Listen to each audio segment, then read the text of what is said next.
rumaysan lahayd in deegaan dhan uu si tartiib ah u liqaayo bacaad guuraya waa masiibo ka soo baxday gobolka Raas Casayr ee Puntland gaar ahaan xeebaha dhaca badweynta Hindiya. deegaano badan oo dhulkan horey uga jiray maanta waxa ka sii muuqda oo kaliya raadkii oo sii qarsoomaya. anu kale kama hortay karno waa waxa dadka dhulka jooga ka xoog badan weeye oo khatar ku haya weeye waxa laga yaabaa reerku inay intay maanta deegaan ama alaab dhigtaan oo caaway maro alaabtooda ay waayaan oo ka tagaan marka wax masiibo weeye hadii la iska celin karo inuu alaabtiisa ku ceshan lahaa waxaa lagu qiyaasaa bacaadkan inuu ku fidsan yahay ku dhawaad 70 kiiloomitir oo dhul ah kaas oo soo qariyay deegaano badan sanad kastana sii ballaaranaya 30 mitir oo kora meelahaas Bulgaria marka waa magaalo dhan oo guurayso waa laga guuriyaa ta guriyay iyo wixii meesha ku walaa loogaba tagba sanadkan waxa uu weerar ba'an ku soo hayaa degmada Gumbax ee gobolka Raas Casayr oo iminka aan joogno. Gumbax waa degmo weyn oo ay hoos tagaaniin deegaano badan kii laga yimaado masiibada ku soo socota waa degmo Ilaahay uu ku manaystay khayraadka kalluumaysiga dhaqashada xoolaha nool iyo geedka xijiga. بسم الله الرحمن الرحيم marka hore aad baan kaga mahad celinaya booqashadana soo booqateen insha Allah bin Allah ta'ala magacaygu waa Faarax Guleed Cumar maanta waxaan joognaa degmada Gumbax insha Allah waxa weeye kalluunkan aragtaan waxa leedahay surwo insha Allah waxa lagu maqnaado surwa la yiraahdaa waxa hadda loo soo qabtay in lagu intifaacsado magaaladuna ay wax ka cunto qaab xaniil la yiraahdana looga isticmaalo wala fustooyin baa la qodaya dhulka la gelinaya kabacdi qoryaal lagu ridaya markay intinaarkaas baxo baa waxa la sameeynaya iyada la jajaray la habeynaya kabacdina lagu ridaya kabacdina la daboolaya marka hadhow markay tahay habeen joogto baa laga soo bixinaya milix yar baa la marinaya waa la waraya kabacdi baa dadka laga iibinaya marka waa kalluun fresh oo maalin kaliya la soo qabtay inta hal maalin baa inta laga helay hal maalin baa la soo qabtay hadan xeebta Gumbax tooskeeda way laga soo qabtay anda ilaa Gumbax tooskiisa laga soo qabtay ma sha Allah hadaa caaw baxdaan inta in ka badan soo qaban kartaa intaas inta badan habeenkii lama guro maalinkii baa la guraa laakiin intan ka badan waa la soo qaban karaa waa khayraad alla ku binaystay Soomaaliya waliba gaar ahaan xeebaheenan Raas Casayr iyo maxaan ku yiraahdaa iyo ilaa iyo loo gaaro gobolka bari oo dhan anigu xirfado badan baan leeyahay sida horta turubka mid baa leh meel gale anigu xirfado badan baan leeyahay oo aan soo koobi karo hadda la oran karin 1 iyo 2 laakiin wax badan ma ka shaqeeyay hadda waxaan ahay quusa maxaan dayfaris qolada la yiraahdo hadda saacadaan kula hadlay quusan ka soo baxay honu waa ku quusa maxaan ku yiraahdaa qaababka kale oo jiidmada waan aqaana qaabka jilbaha loo dhigo longoleelka waa aqaana marka xirfado badatay oo maaragtay doonyo waan ka xayay Tayman iyo waan dhigay kalluunkaas iibkiisa baan u qaadi jiray marka hawlo badan ma ka soo shaqeeyay hawlo badan waan qabtaa hadda marka xirfado badan baan u leeyahay skills badan baan u leeyahay qaybta badda waliba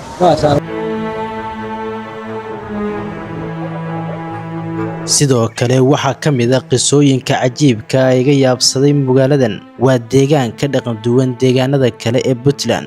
waa magaalo uga faa'iideysata nolosha dabiiciga si xeeladeysan oo cajiib ah saaxiibayaal hadii aad arki jirteen deegaano ama tuulooyin oo qoto baraago kadib moosas loo sameeyo oo markii roobku da'o biyuhu ay galaan deegaanakan waxa uu leeyahay mid ka duwan taas oo isaga u gaar ah togan aad arkaysaan oo magaalada dhanka bari ka mara biyaha waqtiga roobku da'aaneen dadka deegaanka waxyaalaha uga faa'iideysteen baa jira inay biyaha ay ku qabtaan marka hadii aad baraaga arki jirteen tan waa ceelal daluun ah oo hoos u qodan oo dhuuban oo looga faa'iideysto biyaha dhuuxan soo mara waqtiga roobku ay da'aan halka waxa la jooga Saciid oo kamid ah dhalinyarada degmadan dhuuxan waxaan ku yaalaa 10 ceel baa ku yaala 10 ceel marka ma dawlad baa dhistay ma may waxa jira hal ceel oo iskaashita ah oo magaalada la geliyay inta kale waxa way ceelal ay leeyihiin dad gooniya ceelkaasna ma halkaas ku yaala kuwa geela ka cabayan waa ceelal gacan ku samayso yar yar ah waan hoos u qodnayn ceelashaasna dad gooniya baa leh qaar waqaf oo waalidiintooda u dhintay ula baxay iyo dad iyaga ajar inay ka helaan u samaystay fikradda tan waxa keenay horta baraagaha badan wax laga qodaa meelaha biyo la'aanta ah halka markii uu roob da'o badana ceelasha yararka waa la qodaa iyaga biyaha saas ku hogtaaneen markaas baa dadkuna saas ayaa looga faa'iidaystay intii barkad la qodi lahaa ceelasha tanaa u door badan.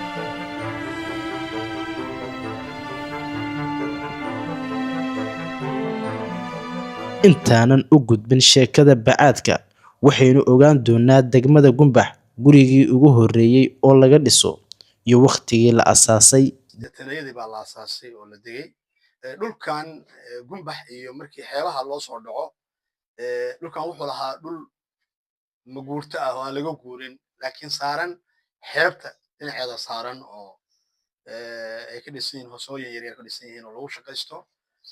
ka degaan ahaan dhulka waa la deganaayo xeebaha la degan xeebaha lagu jiray laakiin 81 ayaa meeshan magaalada laga asaasay markii ugu horeysay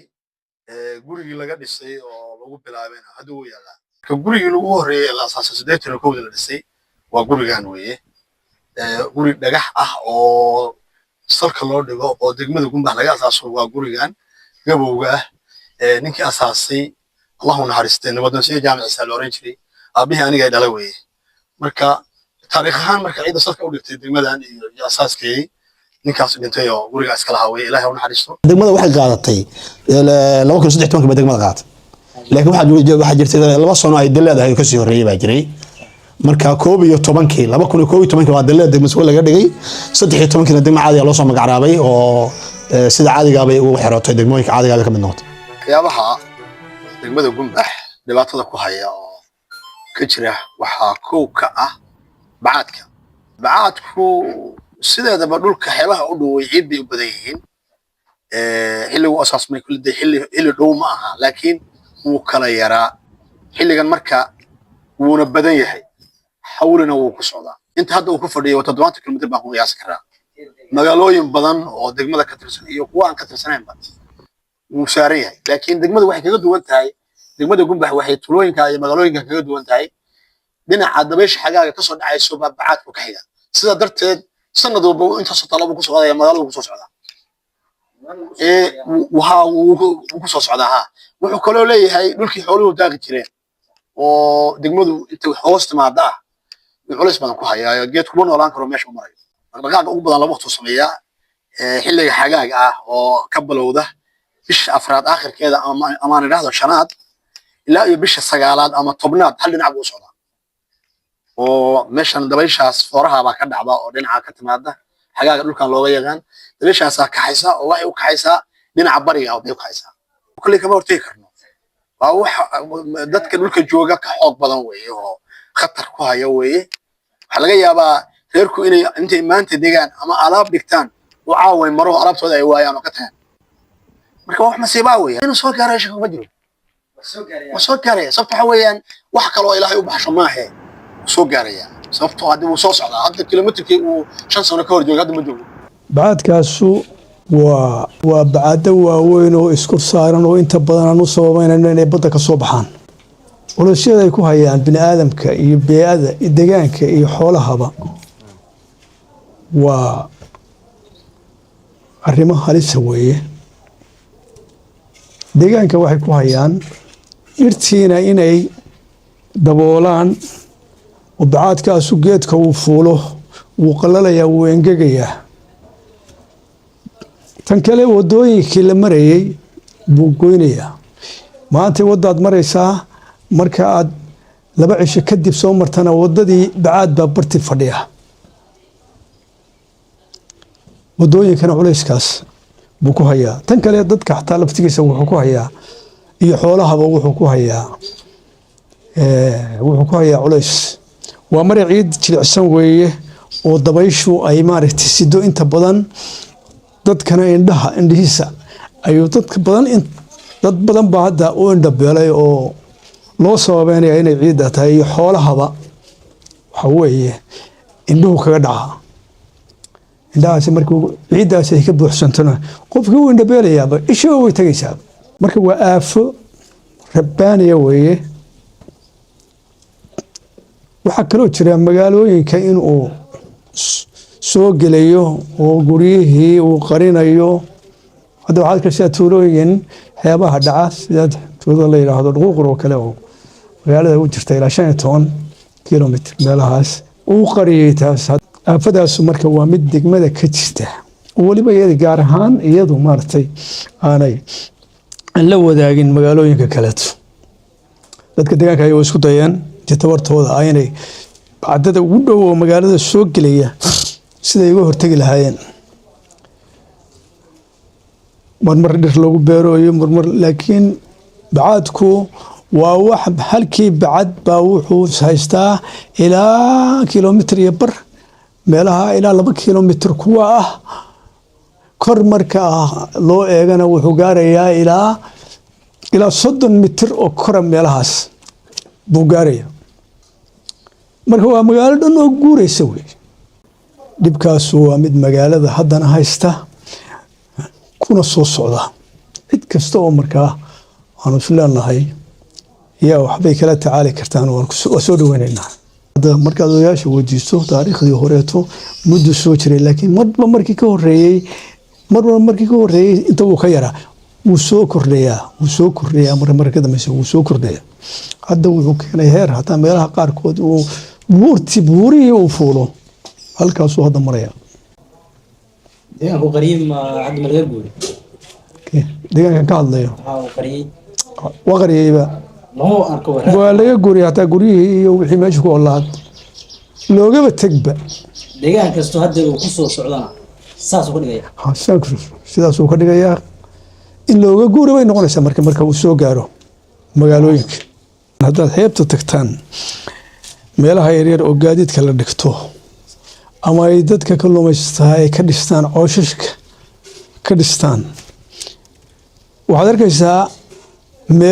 meel hore ay deganaayeen oo bacaad saaran yahay oo ay haddana ka carareen oo meel kaleeto haddana uu meeshii kale kaga daba tegay baad arkaysaan waxaad kaloo arkaysaan gaadiidka ay ku shaqaysanayeen oo bacaadkii ku hoos jira gaadiidkii ku hoos jira baad arkaysaa gaadiid badan baa ku maqan hadda markaad tagtaan waad arkaysaan kuwo madaxa kaliya ka soo jeeda arkaysaan waxaad kaloo arkaysaan guryo qore ka soo jeeda baad arkaysaan oo aasmay iyo gaadiid ku jira meesha marka xamaladeedu culays weyn buu ku hayaa inuu ka marraro dhulkii maaragtay marsooyinka bay ku dhow yihiin